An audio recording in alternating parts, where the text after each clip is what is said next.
Hello and welcome to the Studio Meala Podcast. Joining me this time is senior story artist Kayvon. Hey, Owen. Hello. You gotta tell me, well, not me, everyone listening doesn't know, I definitely know. But for the people who don't, what does a senior story artist do? Well, you see, it's a very complicated answer actually. I don't actually know myself. I've just been winging it for the past 10 years. Can I Google this now? Can I just quickly check on Google? I want this whole podcast to have constant typing underneath it, like constantly checking. Okay, that's it. Because neither of us know anything. That's good. I feel a lot more comfortable and at ease now that you know nothing, I know nothing. It's good of me to lie to make you more comfortable. Thank you, Owen. But I mean, well, a senior because I'm old, I would say, in respect maybe to some people. But I mean, essentially a story artist is someone who is knee-deep in story, doing a lot of drawing, a lot of thinking about story, writing, just the crafting, of a story in storyboard, usually or story sketch format, creating ideas that might be, coming across, whether it's in a cinematic for a video game or for a feature film or TV series. It's kind of like an everyman, I guess, that does a lot of drawing and a lot of thinking about emotions and characters and story arcs and episodic stuff, happening in a story. What drew you to this kind of work?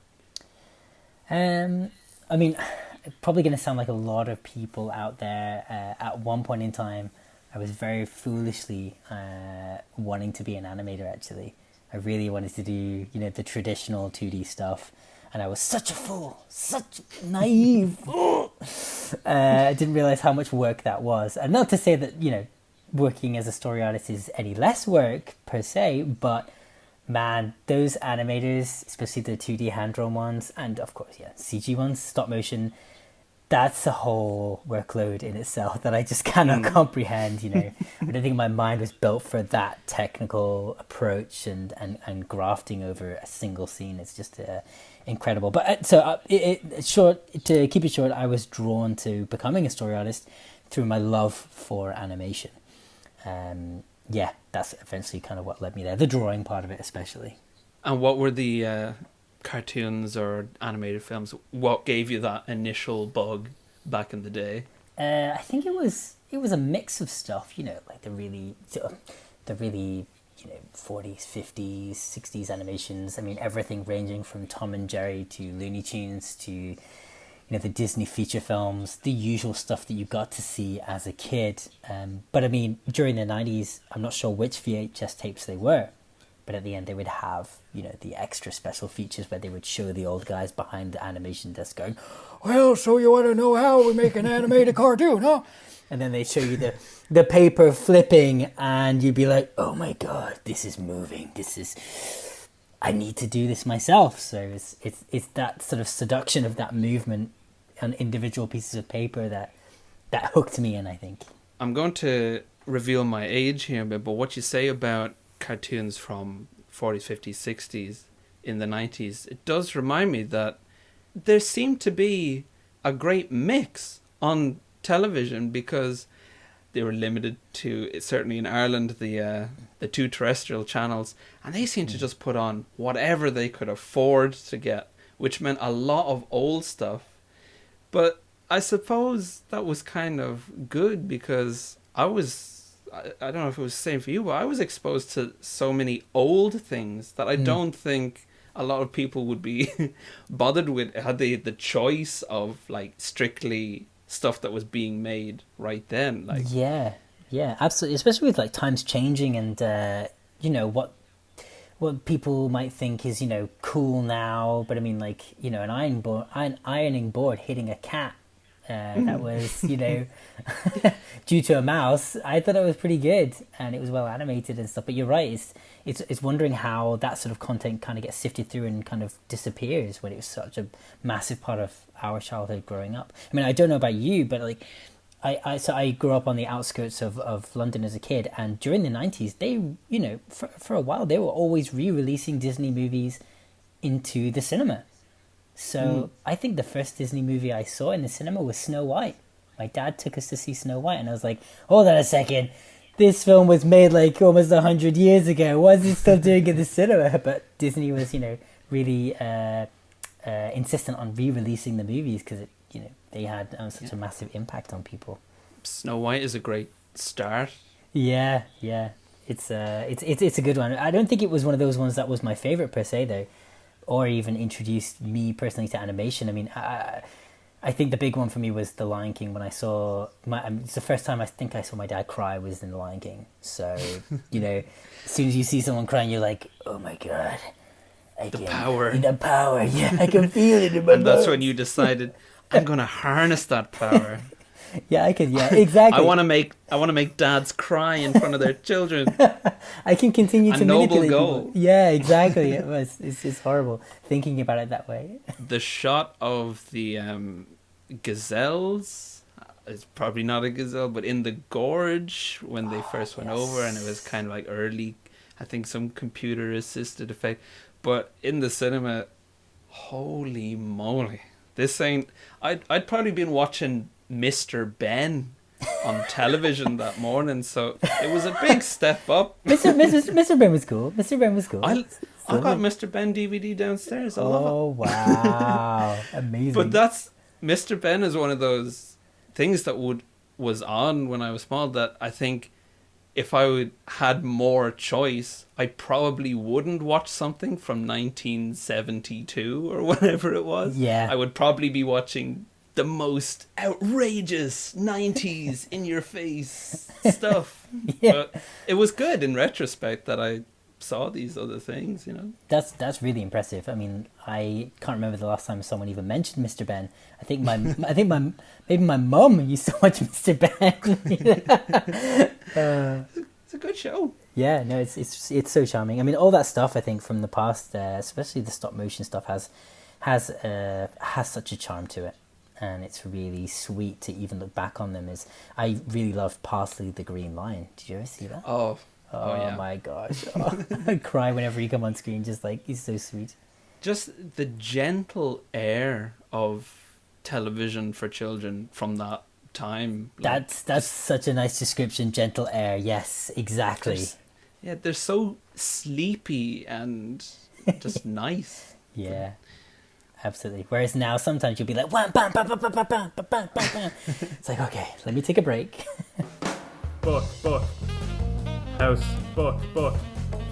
House, book. House. How did you first come to know about Studio Meala? So basically, I actually found out about Studio Meala through Twitter, but I already knew who Sean was, of course. Through the Irish animation industry and sort of me just doing the rounds and being around, he was always there. He's always around at some point, and it's hard to pinpoint moments where, oh yeah, this was definitely the first time that I saw, you know, Sean. But I remember one time driving up to Dublin, or being driven up to Dublin by a friend of mine. We were going to an animation event happening that evening just before Christmas. I think maybe it was 2019. I can't remember now. And we were on our way up, and we called round to pick up my friend's boyfriend, and I think he was living with Sean at the time, and he just got into the car and passed me a post-it note that said, "Hey Kayvon." He said, "This is from Sean." I was like, okay, I'm going to take this. And I took the post-it note in my hand, and I slotted it, and I kept it away, and I put it in my book, and I use it as a bookmark for the journey, and I was like, I will work for this man someday. But yeah, no, I always knew about Sean. He was around, and he attended one of my talks before everything, you know, changed due to lockdown and everything. But he was always in the back scenes, like always knew he existed. But I had no idea, you know, that Studio Meala was a thing that was being created and concocted here. And I just saw the tweet one day, and I was like, oh my God. You know, telling everyone like, did you see this? Because I think it's such a massive thing. when you're living and working somewhere, you know who all the big hitters are. You know who all the big studios are and who's been there for a long established amount of time. So as soon as someone new comes on the scene, everyone's like, stop everything, stop your scenes, stop your animation, everything. There's someone new on the scene, and this is so exciting. So I guess that's a double-sided question. So I knew Sean before Studio Meala, but then I didn't realize at the time that Studio Meala was Sean, and I had to sort of connect the blocks, and it was like, okay, cool, this is amazing. It's nice you mentioned that, there's a new studio in town atmosphere, because animation is so beautifully, inherently collaborative. Mm-hmm. Maybe it'll turn out I'm wrong as this podcast goes on and we have guests who come on to basically do wrestling style. Studio Meala, we're coming for you. Yeah. But I do feel like there is a respect and a support of everyone else who does this rather than competitive. Oh yeah, no, absolutely. But that's the thing, is I think everyone moves from studio to studio and gives their best, and they pick up lessons and you learn things from one place and you bring it to the next. And I think that's part of the community of animation, like here in Ireland in general. It's just the way it works and the respect that everyone has for each other. It's not so much that competitive thing, like you're saying, it's kind of like, well, at this moment in time, someone might be there, but what do they have to offer, and what have they taken from those previous experiences? It's kind of like just like a pool of talent that keeps swirling round, and it's beautiful to know that there is that connection and there is that support going on between the studios, and it's super nice. But yeah, like you said, it's nice to have the new studio on the block with its hat and its gun, its holster and everything in it. Everybody knows they can't do this by themselves, and anyone who has that attitude is probably going to hit a wall pretty soon. So people who are up for collaboration and working together are gonna thrive better, because you're not gonna make much animation by yourself. Yeah. I mean, you can bang your head against a wall for years and then put something out, but at some point you're going to say to someone, could you color that in? Could you? Yeah, absolutely. Yeah, no, that's the thing is, though, I think that's what I love about animation personally, is that there is that collaboration, and knowing that no one can do their jobs without each other, it's kind of humbling. It brings you down to level and say, well, listen, I'm going to do my part of the job so well that everyone else is going to be proud of what they've created as a springboard, that this department's done or that department's done. I quite like that sort of simmering and calming down of the idea of an ego in animation, because it doesn't really help one person being the inflatable balloon while everyone's just trying to wrestle by and get their stuff done. It's like, well, the screen, the finished product that we watch is not going to be split up into 100 different fragments. It's just one image on a screen. That's everyone's efforts together. When a new project begins for you, what are the first steps? I would say that kind of depends on when I might be coming in onto the project, because sometimes you might find that you actually start midway through a production, or you might find that you start in development at the beginning of, before production's even got the money it needs to actually become a thing, which has happened in the past. So I mean, it always starts from a different point in terms of a production perspective, but for me it always kind of starts from, what is this about? What is the story of this thing that I'm about to become a part of for the next 1, 2, or maybe 3 years or more? Like, what is this thing that I'm about to work on? And what is the story? Who are the characters? What are they feeling? What are they thinking? And what is the director thinking? What is the supervisor? These other people who are attached to this project and may have been attached longer than I've even existed or born. What are they thinking? Because this, I'm gonna have to somehow channel it through in the work that I do for this project or cause or whatever. So, the project starts, it can start as rough sketches, a lot of talking, and a lot of throwing away those sketches that I've done, and then more talking on top of that, and doing more sketches, and then actually maybe eventually doing some storyboarding at some point, you know. I think it is very easy to sit and watch any cartoon or animated feature and not think about how 10 times, 100 times more than what you're seeing is in a bin somewhere. Yeah. I think the part of you accepts that though. I think maybe the first, when you're studying at uni and you're figuring out storyboarding, or you're being told by someone that this is all going in the bin, you kind of just accept that. Is that something that you had to overcome, or were you pretty okay with it and understanding from the get-go that that's just part of how the professional world works? I think I was actually really lucky to learn that very, very early on. When I was 15 years old, I interned as a runner and a graphic designer / animator. They got me to do these sort of idents or animated characters for Sky, and I was like, you want me to use Flash MX? I'm going to use MS Paint.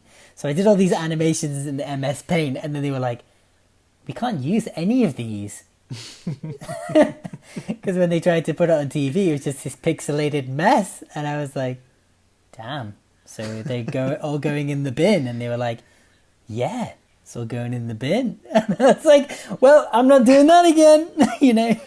I love the idea of turning on Sky One some evening to watch the latest episode of The Simpsons, and the Domino's pizza advert is BMP files just sliding around the screen. Right? That could have been like a directorial debut. It's just, that seems like exactly what Adult Swim would do, as a kind of like, how ironic. Ahead of my time. But yeah, no, I think I learned my lesson then. It was me being very close-minded, but even though it was just about the software that I was using, that extends to, you storyboarding and pitching an entire sequence that has the character in a story doing something, and then the director coming and saying, well, the character would never do that, and then you saying, you're right, put it in the bin, because it's always for the greater better of everything, the story, the production, the characters, and what the purpose of the story is. So as soon as you realize it's the right thing to do, you're happy for it to go into the incinerator, essentially.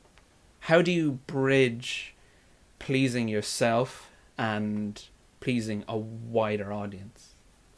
That's such a complex question. My gosh. We can't just reminisce about Mr. Ben for half an hour. I'm sorry, I gotta have to grill you. Honestly, I'm happy to talk about Mr. Ben for half an hour. We should do a sit down and watch some episodes. Gosh, that's a really tough one, because when you're doing the job of a story artist, again, like I said, it's the better good of the story. It's not about you. It's you removing yourself completely. It's you using your hands and your brain to figure out stuff that needs to be figured out. But it's not about pleasing myself. You can be pleased with something you've done because you've accomplished it, but I feel, God, that's such a complex question, Owen. We need like a whole another 2 hours to answer that. See, now any possible future guests are hearing this, and suddenly they're like, oh, wait a minute, I don't want to be in the hot seat here. So. Yeah, be prepared for as this as might be question. the last episode of the podcast. I think pleasing yourself is kind of knowing that you've done a good job and you've done justice to your characters in the story that you're telling.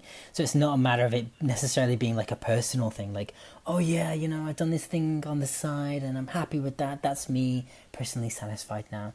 It's like, I actually managed to justify these characters and what they were feeling and thinking in this moment of their character arc.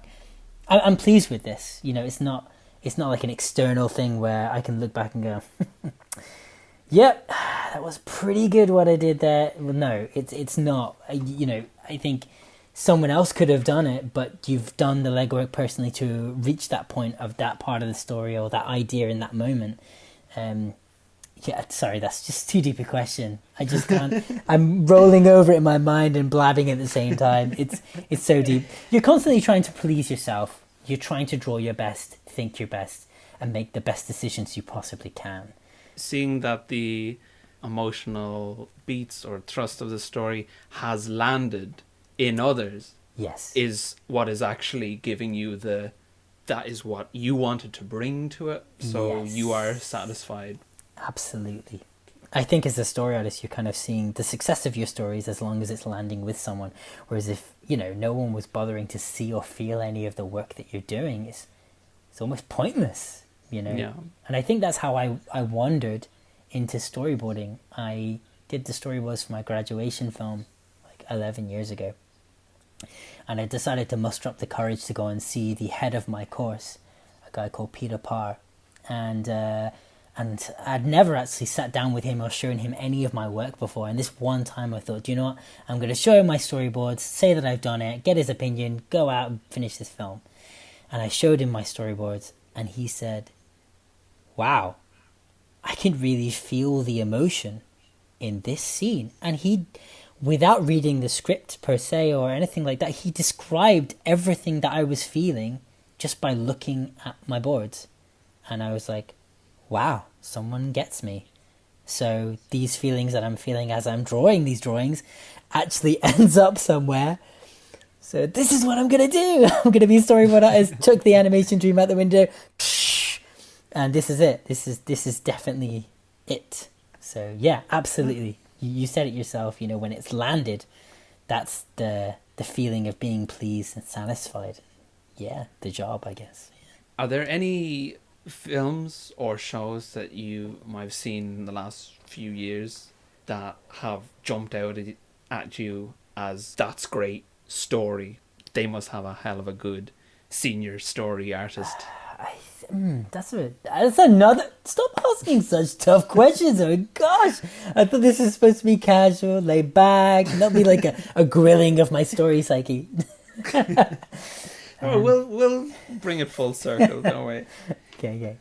I find that too much of a difficult question to answer directly by referencing certain films, but I will say that I actually was introduced to, say, Studio Ghibli movies very, very late. Very late on in my life. And I say the late on, I mean like early 20s. I consider that late. When I talk about Princess Mononoke with friends and they were like, what? You didn't grow up with that? What the hell were you? And I'm like, what? Miyazaki's storytelling in films is that, as a body of work, stands out to me so very much.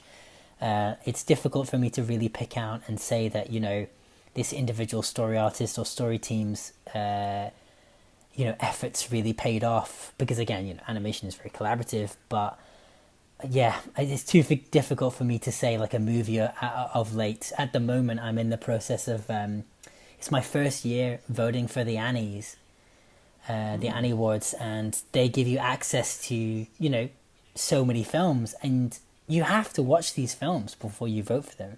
So it's the most films that I'm actually getting through, in such a condensed time that I'm kind of like overwhelmed, but I'm like trying to be critical, and there's so much going on. There's so many great films. And I think the standard in animated films especially is so high because, of course, you have to have your story sorted before you dedicate so many millions and all the time that's going to go into it.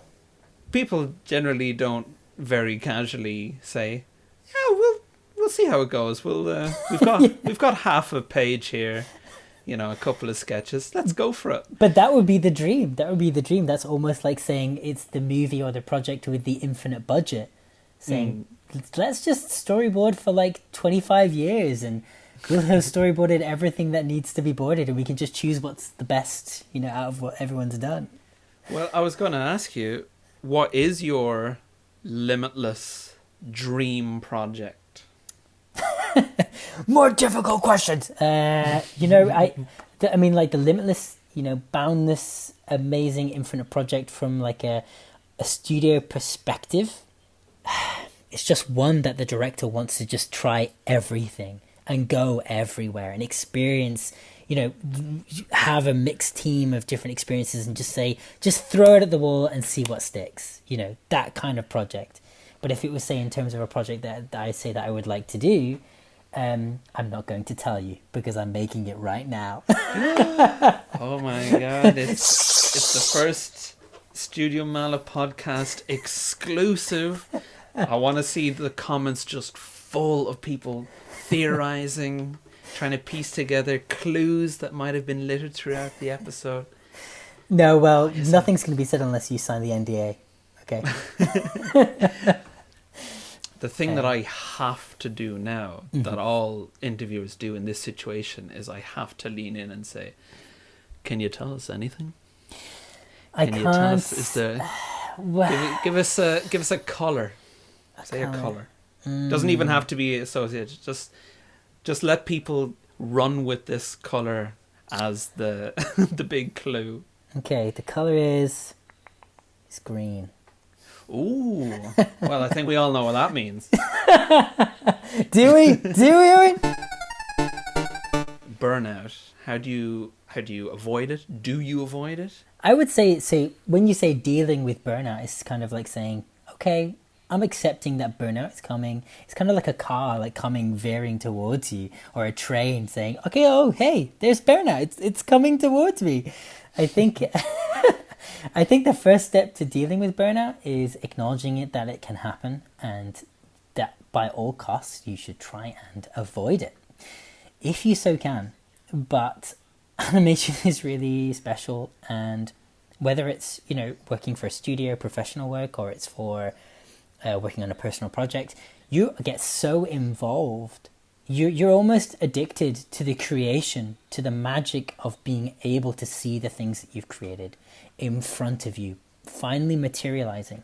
That sometimes you don't really realize that you're beginning to get burnout, or the burnout has arrived and you're already way past it. So I think the best thing is acknowledging that it exists, being able to acknowledge and see it when it's coming, and calling it a day there, stopping it yourself, and being able to say, hey, listen, I need to stop taking all these courses. I need to stop staying up till 3 a.m.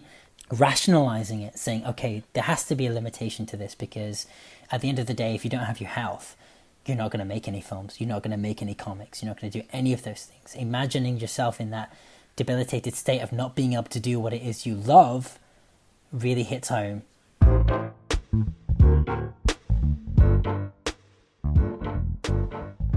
I'm going to draw an oblique strategy card.